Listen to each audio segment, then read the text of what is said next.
So before we go ahead and put our orange ribbon on, we're going to clean up our black ribbon a little bit. So I'm going to take some of my clear vanilla, and I just went ahead and grabbed an extra little ramekin, and I'm just adding a little bit of clear vanilla to it.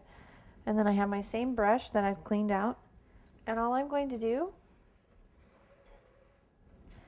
is just lightly paint over that band. And what this will do is it'll really kind of bring out that black color, and it will get rid of any extra cornstarch.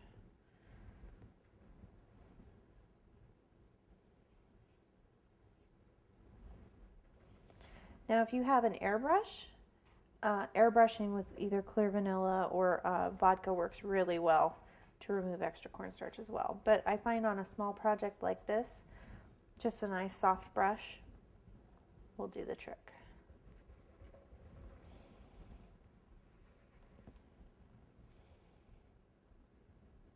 Now let's go ahead and roll out our orange ribbons. So for my orange ribbon, I actually have my cutter set at a 1/4 of an inch. Now once again, it's going to be a little bit wider than that, just to account for the cutting plates. But it should be a nice contrast with the black to have that kind of black background with the bright orange on top.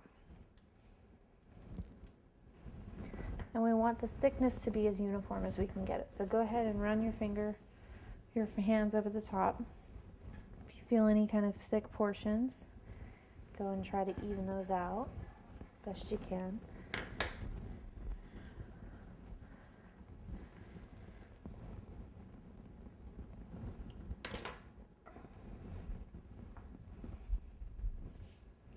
Once again, use that nice sharp paring knife to cut your ends off. It should actually still be kind of sticky.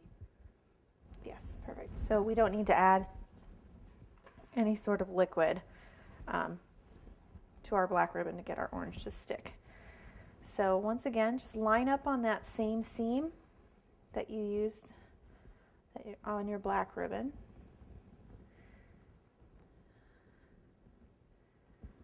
There we go.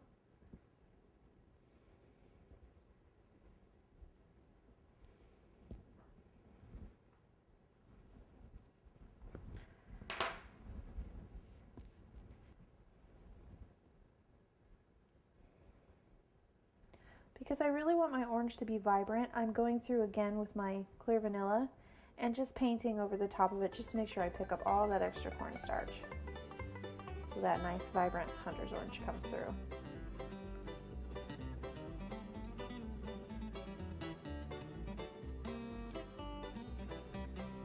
So there we have our finished borders, and now we're going to go ahead and put on our silhouettes.